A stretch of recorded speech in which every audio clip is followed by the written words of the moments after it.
Сәлеметсіңдер ме балалар? Қазір біз қазақ тілі сабағымызды бастаймыз. Бүгін бізде жаңа тарау басталады. Тараудың аты саяхат. Суреттерге назар аударсақ, туған жер төсіне саяхат жасап бара жатқан жас жеткіншектерді көреміз, және ғарыш кемесімен ғарышқа ұшып бара жатқан суретті тамашалап тұрған балаларды көреміз. Саяхат деген өте қызықты тақырып. Сендер де саяхаттауды ұнатасыңдар деп ойлаймын. Бүгінгі сабағымыздың тақырыбы дара және күрделі сын есім. Мақсатымыз дара және күрделі сын есімді анықтау, сұрақ қою арқылы мәтін түрін және құрылымдық бөліктерін ажырату. Жіберілген пунктуациялық, орфографиялық қателерді мұғалім көмегімен тауып түзету. Енді мына екі бағандағы сөздерге назар аударайық. Дара сын есім: қызыл, ақ, қара, жасыл, сүйір, үлкен. Күрделі сын есім: ағала, қара торы, жап-жасыл, сары ала, қара көк, шұп-шұбар. Ал енді бұдан қандай қорытынды жасауға болады? Ойланайық. Өз ережемізді құрастыруға да болады.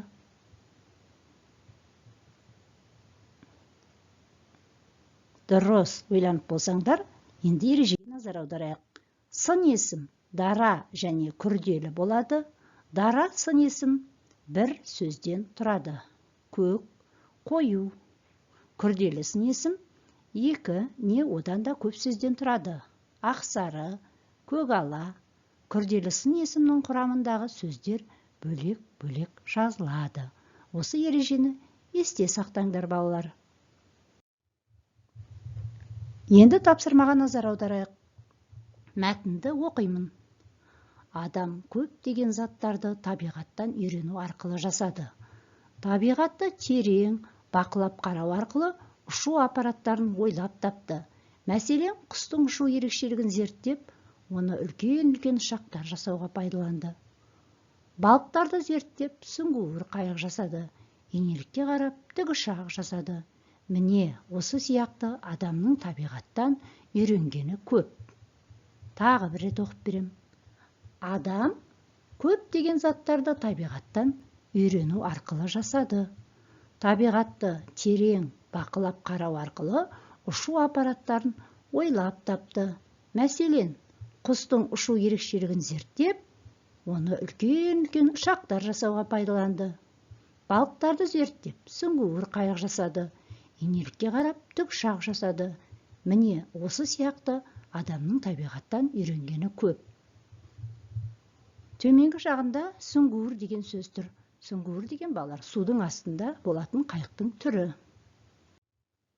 Ал енді мәтінге байланысты сұрақтарға назар аударайық. Мәтін не туралы? Мәтін жаңағы өздерің тыңдағандай, адамдардың табиғаттан нені үйренгендігі туралы. Яғни адамдар табиғаттағы заттарға қарап, көптеген нәрселерді ойлап тапқан екен. Мәтін неше бөліктен тұрады? Мәтіннің бөліктерін еске түсірейік. Басы, негізгі бөлімі және соңы. Яғни біздің мәтініміз 3 бөліктен тұрады. Мәтін түрін анықта дейді. Бұл мәтін балалар неге қарап нені жасады? Яғни неліктен деген сұрақ болғандықтан пайымдау мәтініне жатады. Қандай ұшақ түрлерін білесің дейді. Дұрыс, ұшақтың түрлері өте көп. Мысалға айтатын болсақ, жолаушылар ұшағы, жүк тасымалдаушы ұшақ және әскери ұшақтарды білеміз. Енді суреттерге назар аударайық. Мына көліктердің қайсысын қай жануарға қарап ойлап шығарған? Қараңдаршы балалар. Құстарға қарап, ұшақтарды ойлап шығарған. Ал жер қазатын тышқанға арнап, қарап, жер қазатын машиналарды, тракторларды ойлап шығарған екен. Ал мына суретке қарайық, қандай қызықты суреттер. Қайықты көлде жүзген құстарға қарап шығарған екен. Ал инелікке қарап тікұшақты ойлап тапқан. Балыққа қарап судың астын зерттейтін сүңгуір қайықтарды ойлап тапқан екен. Қандай қызықты мәліметтер. Мына ребусқа қарайық. Ребусты шеш, сөйлем құра дейді. Қане, ребуста қандай сөз шығады екен? Қарға сөзінің соңғы екі әрпін алып тастаймыз. Қар, лақтың басындағы, соңындағы әріптерін алып тастап, а әрпін аламыз. Сонда бізде дұрыс ойлап отырсыңдар. Қара деген сөз шығады. Оған сөйлем құрайтын болсақ, түрлі сөйлемдер құрауға болады. Мысалы, менің қара күшігім бар. Келесі тапсырма балалар. Жаңылтпашты қатесін түзеп, көшіріп жаз дейді. Ұшақ құшша ұшар, ұшақ ұшша ұзақ ұшар. Осының ішінде қате сөздерге назар аударайық. Көп сөздер дұрыс жазылған. Ішінде қандай сөздер қате бар екен? Өздеріңде байқап отырған шығарсыңдар. Өз ойларыңды менің жазуыммен салыстыра қойыңдар. Құшша деген құсша болып жазылады, с дыбысы келеді. Ұшса дегенде де екі ш қатар келгенде біреуі не с, ұшса болып жазылады екен.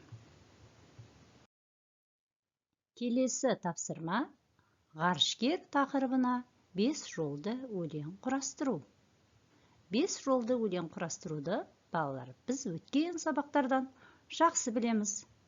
Яғни бір зат есім, 2 сын есім, 3 етістік, 4 сөзден тұратын сөйлем және бір синоним ойлап тапсақ, біздің ғарышкер тақырыбына 5 жолды өлеңіміз құрастырылып шығады. Ал енді бүгінгі өткен дара және күрделі етістік тақырыбын қорытындылау үшін мына бейнефильмге мұқият назар аударыңдар. Аға, олардың айырмашылығын түсіндіріңізші. Сен қара, үлкен, жіңішке, ақ, ашық, тік, тегіс, әппақ, сопақша, қызыл деген сияқты сын есімдерді қолдандың. Мұндай бір сөзден ғана тұратын сын есімдерді дара сын есім дейді. Күрделі сын есім 2 не одан да көп сөзден жасалады. Мысалы мұнда қыр мұрынды, кең маңдайлы, бота көзді, қиғаш қасты, найзадай ұзын кірпікті, ат жақты ақ сары қыз бейнеленген. Иығына төгілген қара шашы жібектей жұмсақ екені байқалады. Көздері қарақаттай қап-қара, маржандай аппақ тістері түп-түзу, ерні күрең қызыл түспен боялған. Шынында да күрделі сын есімдермен суреттегеніңіз әсерлі болды. Себебі адам бет пішінінің өзі күрделі ғой.